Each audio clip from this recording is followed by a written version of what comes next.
How's it going, everybody? Hope everyone is doing well. My name is Jason, and in today's video, we're going to be previewing and predicting Week 12 of the 2023 CFL season. Have a couple of interesting games this week, so let's get into it. Personally, I'm coming off a pretty poor week in terms of my predictions. I went 1-3 last week, so we're looking for a perfect 4-0 week this week. So starting on Thursday at 8:30 p.m. Eastern, we have the 6-3 Montreal Alouettes visiting the 8-2 Winnipeg Blue Bombers. Probably the game of the week here. And the interesting thing about this game is that both teams are getting their starting quarterback back in the lineup after missing the last couple of weeks, Zach Collaros and Cody Fajardo, respectively. Their backups did a pretty good job in their stead, but I think at the same time, it's great to get those starting quarterbacks back on the field. Now, the players that I'm watching in this one, wide receiver Austin Mack for the Montreal Alouettes has had quite simply an amazing season as a rookie in the CFL.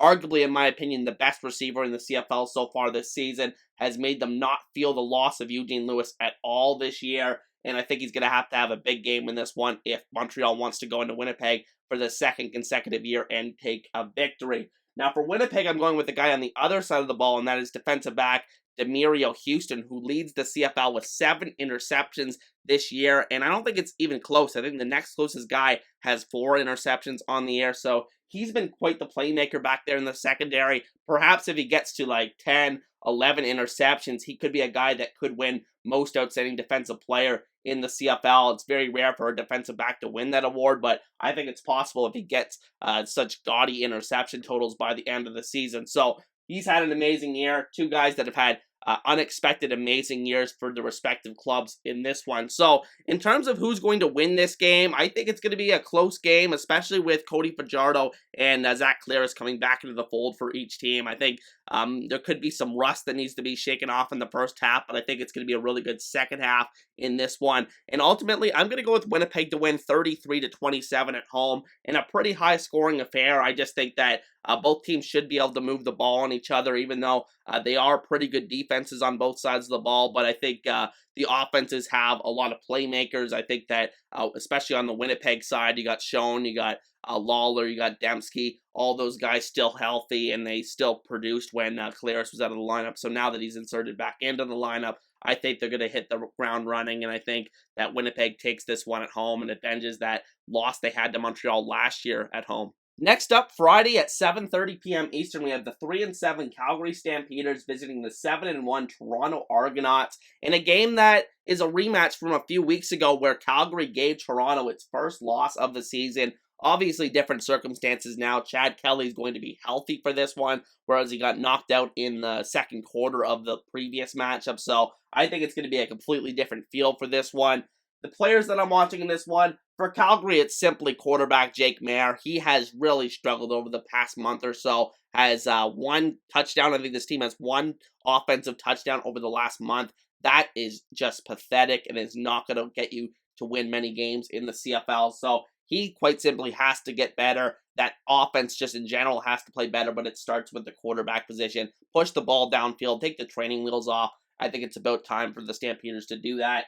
And for Toronto, I'm going with kick returner / punt returner Javon Leake, who's had 3 return touchdowns so far this season, all punt return variety. And I think that he's been a really excellent source of offense or special teams ability for this team this season. And I think ultimately he made the crucial mistake the last time these two teams played. He fumbled a punt into the end zone, which was recovered by Calgary right before the half. And ultimately that was just enough for Calgary to take home the victory there. So I think at the end of the day, Leake is going to be looking to make a big play to make up for that mistake in the previous matchup against Calgary. So look out for him in this one. In terms of who is going to win this game, I don't think this is going to be particularly close. I think Toronto's going to be looking for revenge after that early loss to Calgary earlier this season. So I'm going to take Toronto to win in a blowout, 38-20 in this one.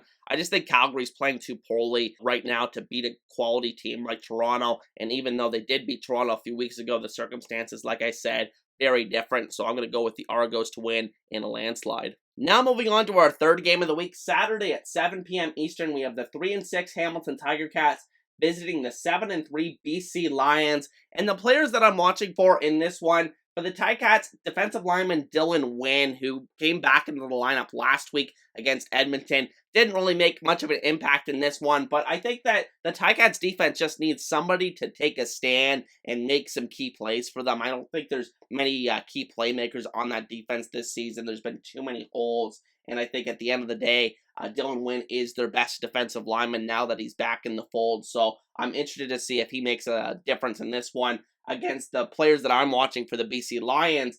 The offensive line for them, I think their offensive line honestly cost them the game last week against Saskatchewan with some untimely penalties, not to mention the poor pass protection that they were generating, and also the lack of push that they were generating in the run game as well. So I think at the end of the day, it's a huge game for the BC offensive line to show that they can bounce back against a relatively poor Hamilton Ticats defense.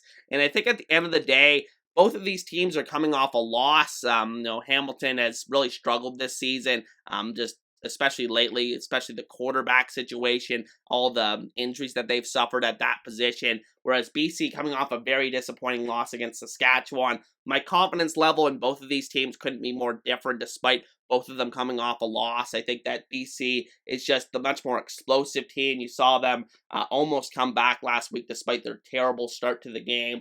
But Hamilton, I don't think has much juice left in them this year. And ultimately, I'm going to take BC to win in a huge blowout by my standards. I usually, for people that follow the picks, I usually don't predict more than like a 20-point spread. But I think I'm going to take BC to win this one 41-14 and ultimately get the victory in blowout fashion at home. Now moving on to the finale of Week 12 on Sunday at 7 p.m. Eastern, we have the 3-7 Ottawa Redblacks visiting the 1-9 Edmonton Elks. And the Elks, of course, coming off their first victory of the season. Many people thinking that this is the week that they finally break that home losing streak. But we'll see if Ottawa has anything to say about that. The players that I'm watching for in this one, running back Devontae Williams for the Ottawa Redblacks. I thought he looked really good. I went to the game in person last week between Montreal and Ottawa, and I thought the running game was a bright spot for them in that loss. So I think at the end of the day, I think if they can attack the weakness that Edmonton has in stopping the run. We saw that even in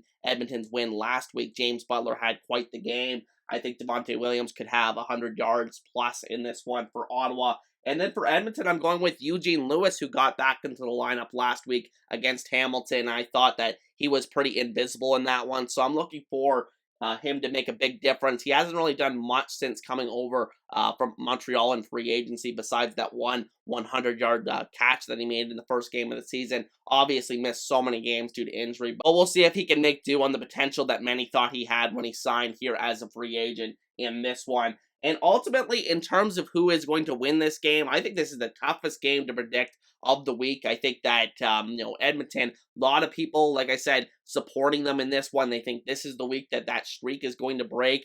But I think until I see it, I just cannot believe it. And I picked them many times to break this streak before.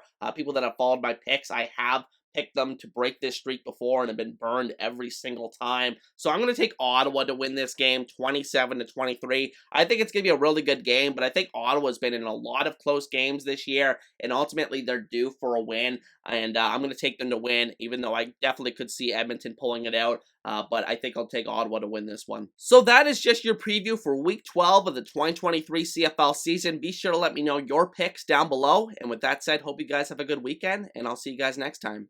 Peace.